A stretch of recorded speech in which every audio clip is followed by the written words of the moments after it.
आजमगढ़ के बिलरियागंज में प्रियंका गांधी ने सीए के खिलाफ एहतजाज के दौरान पुलिस लाठीचार्ज में जख्मी खवातीन से मुलाकात की।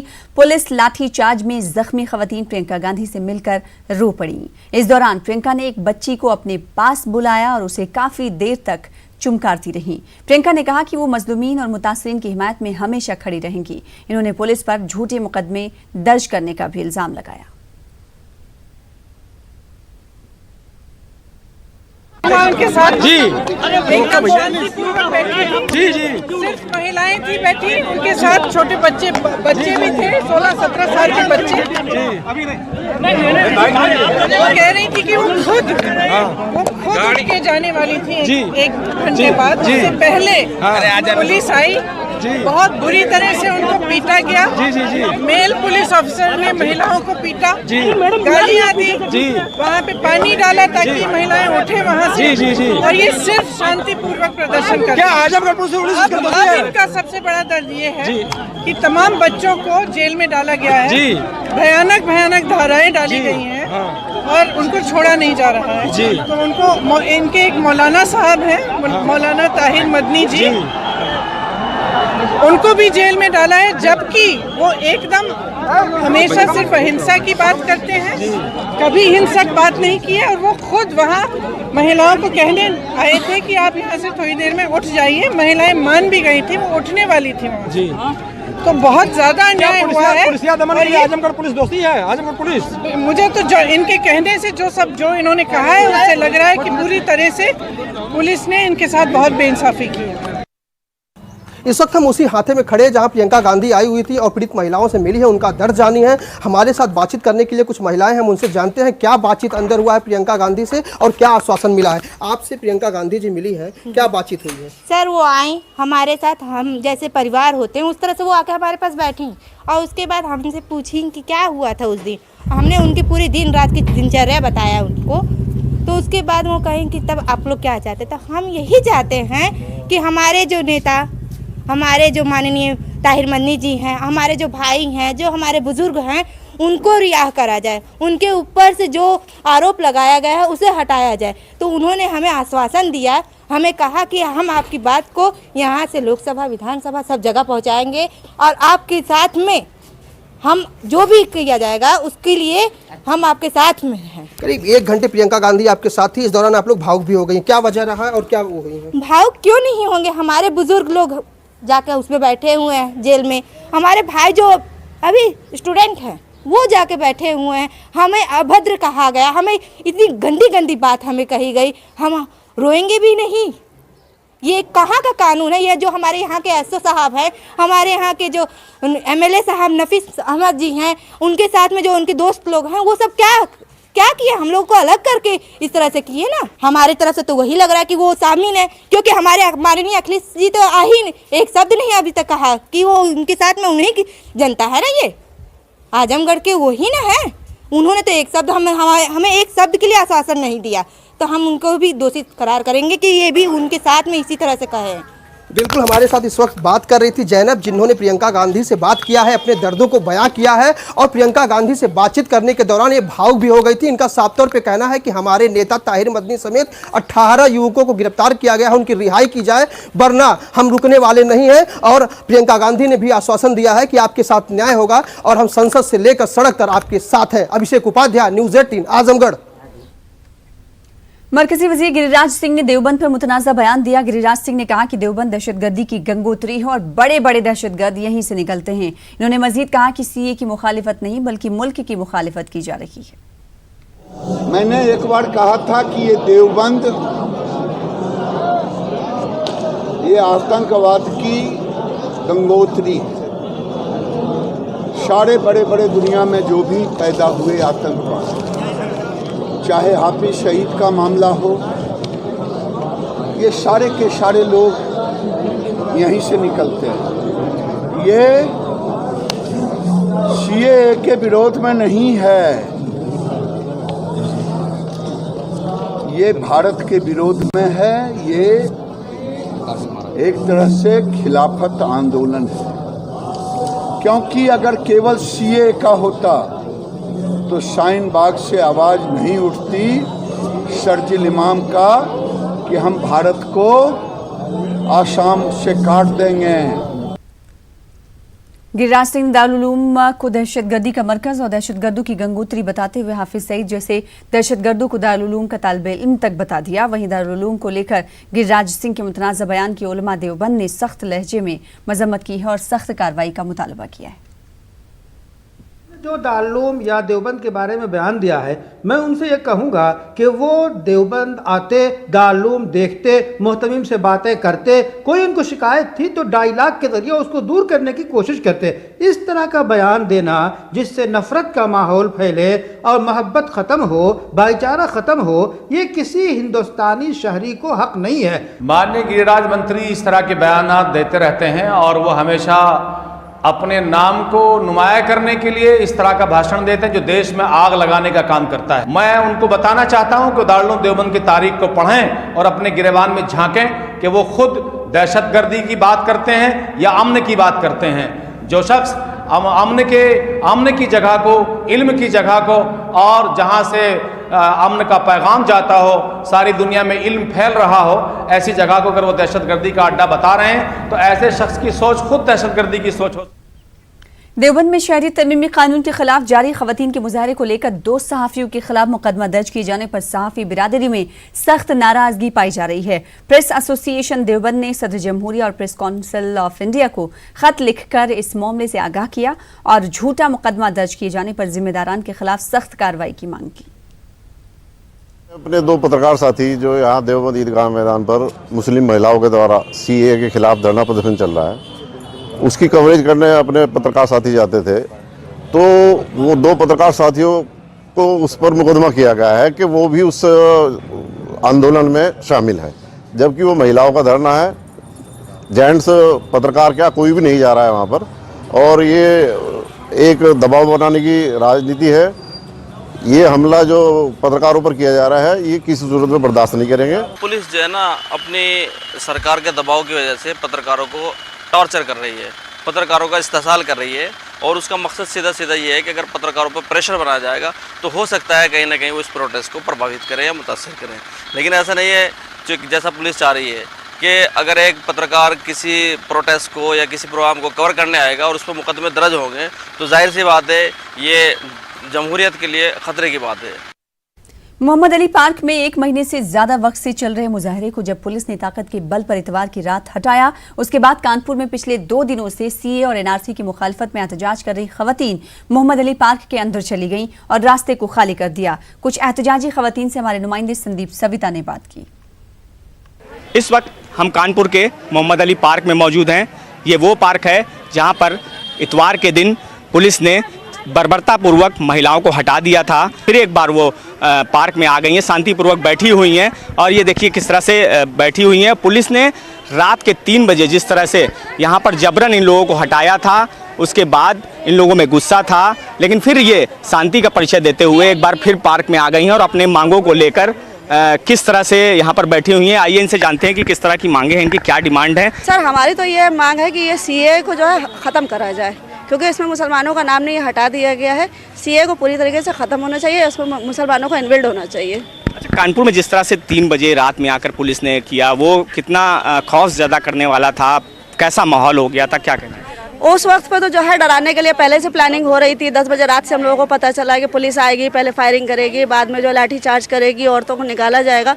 ये औरतों को दमनकारी एक उनकी नीति थी कि औरतों को दबा के ये प्रोटेस्ट खत्म कर दिया जाए ताकि किसी पे दबाव ना पड़े। अच्छा, क्या आप चाहते हैं कि इंतजामिया के अधिकारी आपके पास आएँ, बात करें कुछ?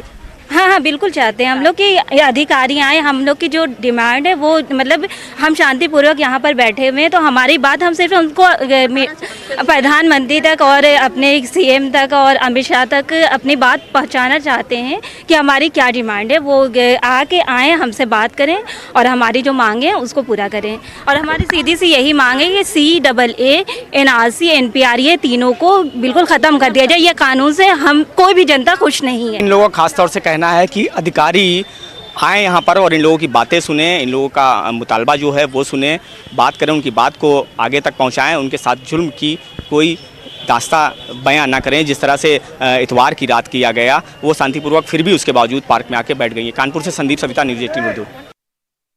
दिल्ली की ओखला सीट से आम आदमी पार्टी एमएलए अमानतुल्लाह खान की जीत का जश्न मनाना मेरठ पुलिस को नागवार गुजरा। मेरठ के परीक्षित गढ़ में अमानतुल्लाह खान के आबाई वतन अफगानपुर में अमानतुल्लाह खान के अहले खाना घर में जीत का जश्न मना रहे थे। अमानत के अहले खाना के मुताबिक परीक्षित गढ़ थाना पुलिस ने दफा 144 का हवाला देकर कार्रवाई की बात कही और घर की खवातीन से बदसलूकी की। एक वीडियो जारी करके पुलिस पर बदसलूकी का इल्जाम लगाते हुए कार्रवाई का मुतालबा किया गया है। वहीं मेरठ पुलिस का कहना है इस मामले में कि पुलिस ने महज कानूनी तरीके से कार्रवाई की है और मामला दर्ज किया है। दिल्ली में जो आज इलेक्शन का रिजल्ट आया है उसमें हमारे भाई अमानतुल्लाह खान ने जीत हासिल की है। इसी खुशी के दौरान हमारे कुछ रिश्तेदारों ने मिठाई बांट रहे थे। अचानक से पुलिस आ गई जिससे उनमें अफरा तफरी मच गई। इससे शोर शराबा मच गए और हमारे चाचा सो रहे थे। फिर हमने उनको उठाया। पुलिस वालों ने चाचा को का गिरेबान पकड़ लिया और फिर पुलिस वालों ने चाचा को जबरदस्ती घसीटकर गाड़ी में ले जाने लगे। मैं नीचे गिरी, उन्होंने मेरे बाल उपाड़ कर मुझे ऊपर उठाया, बोले कि ड्रामा मत दिखा। ज्यादती कर रहे थे, जैसे मतलब कुछ अलग ही तरीके से बिहेव था उनका। हमारे साथ जो बदसलूकी हुई, हमें उसका न्याय चाहिए।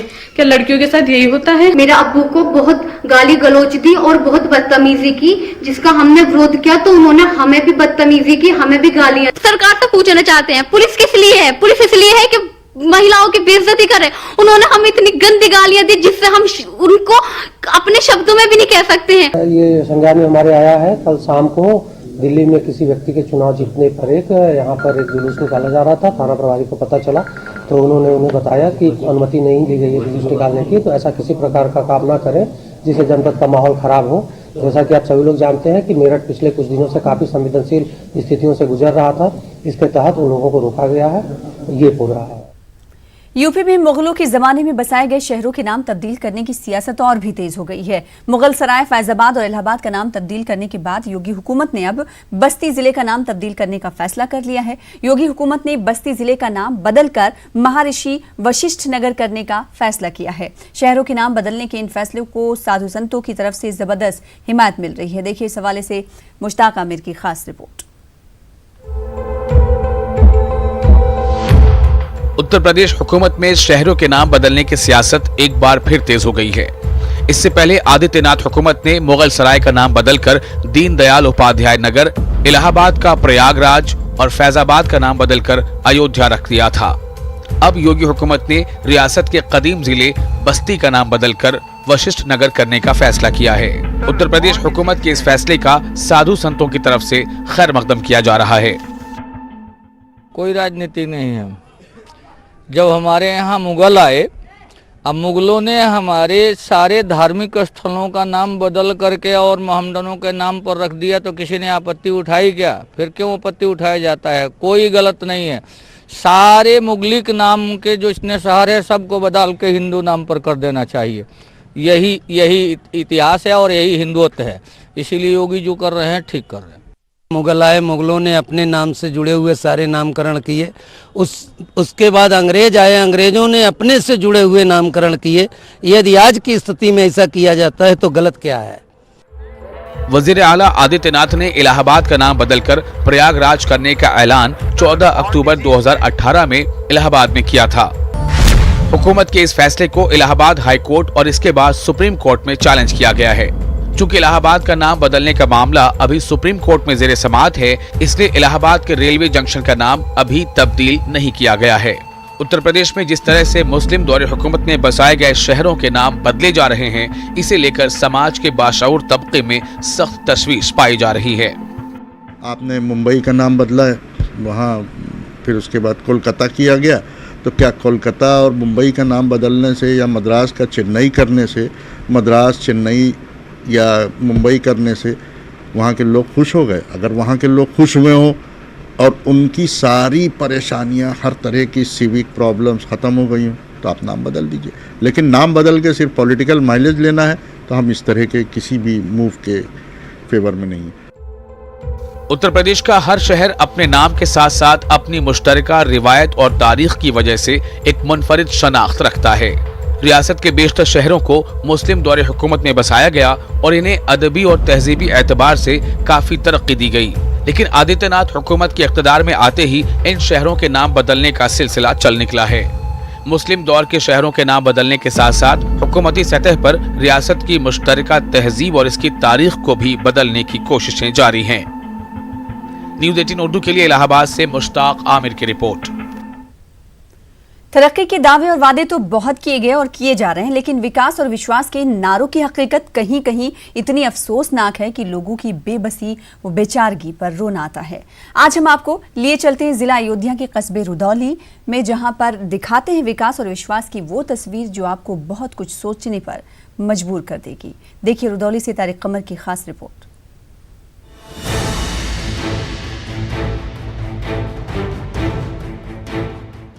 ये है रुदौली, यानी वो कस्बा जिसने अदब और तसव्वुफ के हवाले से आलमी शनाख्त कायम की।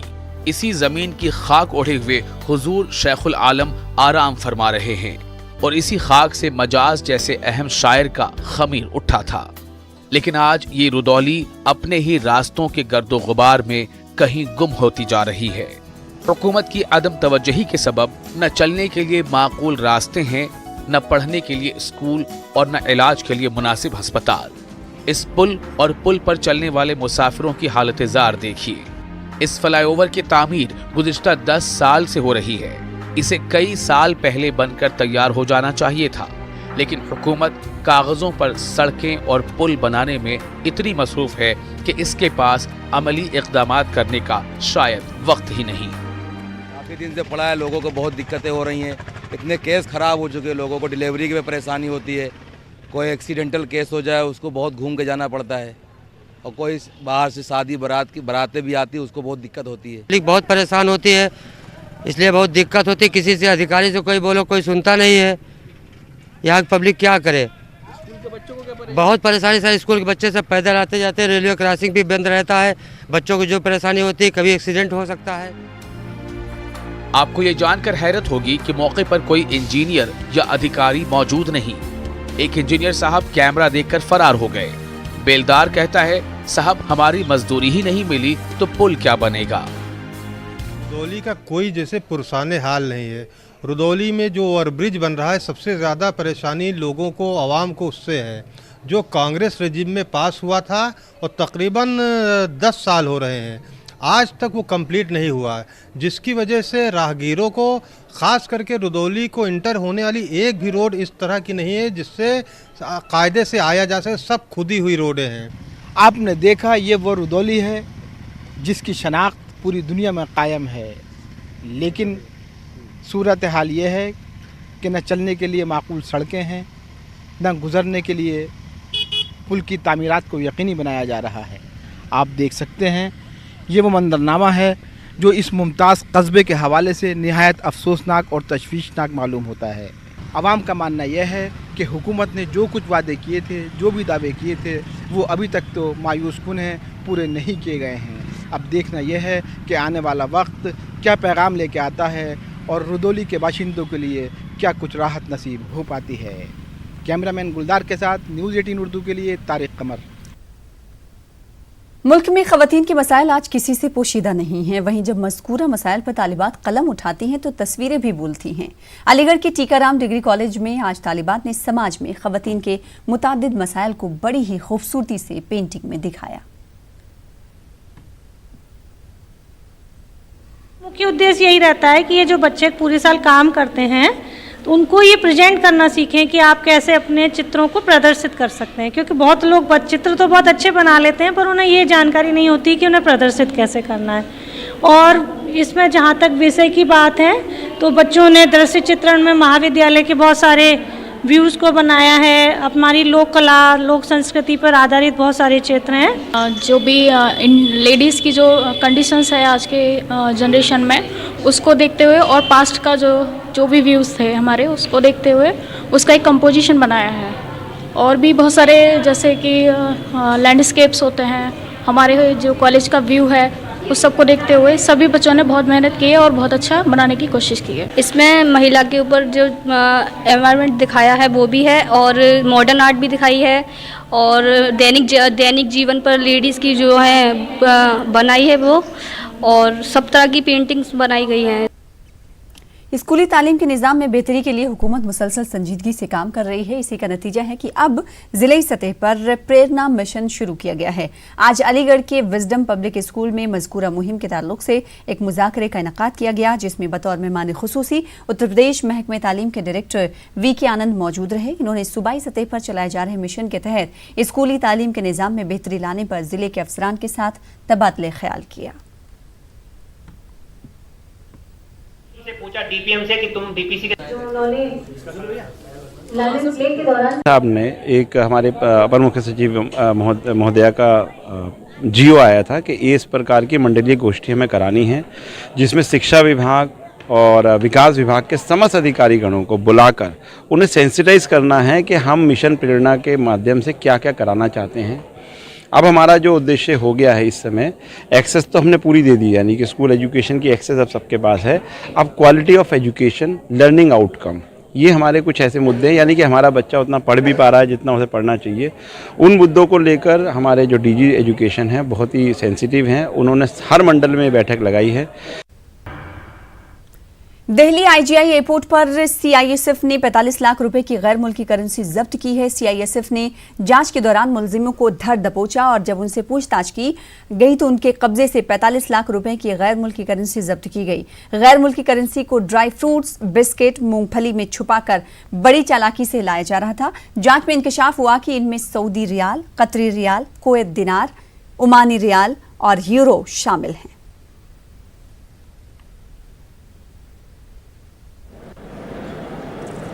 थोड़ा जल्दी तोड़ो।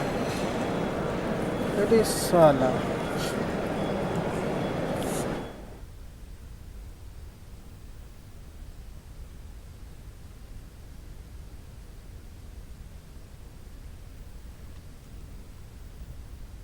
नक्सलियों की सरबराही में पहाड़ और जंगल की आड़ में गैर कानूनी तरीके से हथियार बनाने का मामला सामने आया है। मुंगेर एसपी लिपि सिंह के हुक्म पर नक्सल मुतासर इलाके में पुलिस ने छापा मारा और 3 मिनी गन फैक्ट्रियों की निशानदेही की, जिसमें हथियार बनाने का काम जारी था। इस मामले में पुलिस ने 4 मुश्तबा अफराद को हिरासत में लिया है और हथियार साजी के साजो सामान जब्त किए हैं।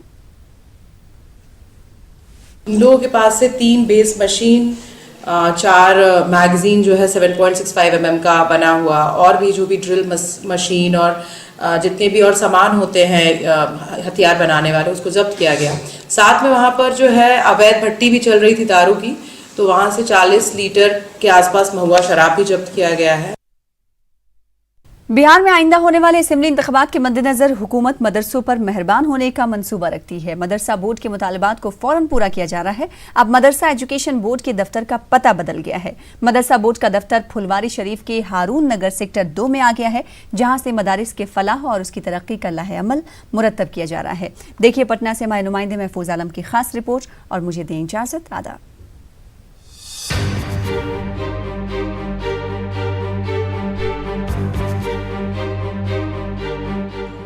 काफ़ी तनकीदों का सामना करने वाले मदरसा एजुकेशन बोर्ड के चेयरमैन अब्दुल कय्यूम अंसारी लगातार मदरसों के फलाह के सिलसिले में हिकमत अमली बनाने की कोशिश में जुटे रहे। इस कोशिश का नतीजा ये है कि मदरसा बोर्ड का दफ्तर बदला, बोर्ड का नया दफ्तर हारून नगर आ गया है। उम्मीद की जा रही है कि जल्द ही मदरसा बोर्ड का मुस्तकिल पता होगा। हुकूमत की जानिब से मदरसा बोर्ड के लिए मीठापुर में शानदार दफ्तर बनाया जाएगा। बहुत चंद कमरों पे मुश्तमिल था, तो हुकूमत के मंजूरी और मदरसा बोर्ड के से मंजूरी लेकर और उसको यहाँ पर ये हारून नगर सेक्टर 2 एपेक्स टावर में मुंतकिल किया गया है और इसके 2 शोबा खोले गए हैं। एग्जामिनेशन वो पुराने बिल्डिंग विद्यापति मार्ग में रहेगा और एडमिनिस्ट्रेशन का काम जो है यहाँ से होगा। इससे वहाँ कम कमरों में काम करने में काफ़ी दुश्वारी होती थी। दूसरी बात यह है कि मदरसा बोर्ड के एग्जामिनेशंस को ऑनलाइन किया गया, ऑनलाइन फॉर्म भरा जा रहा है, ऑनलाइन रिजल्ट दिया जा रहा है, ऑनलाइन मार्क्स दिया जा रहा है। इधर गुज़िश्ता 2 दहाई बाद मदरसों में पढ़ा रहे साइंस के असातिज़ा को तनख्वाह अदा की गई है। मदरसा बोर्ड के चेयरमैन के मुताबिक सूबे के मदारिस में आला तालीमी मयार को नाफिज करने की कार्रवाई की जा रही है। इसके लिए वक्त वक्त पर मदारिस के असातिज़ा को तरबियत देने का भी काम जारी है। 21 वर्षों से साइंस के असातिज़ा की सैलरी नहीं मिली थी और उसके लिए गवर्नमेंट ऑफ इंडिया से परमिशन, पैसे थे लेकिन परमिशन नहीं, तो मैं बराबर दिल्ली गया 2-3-4 बार, परमिशन मिल गया और हुकूमत ने इसकी इजाज़त दे दी।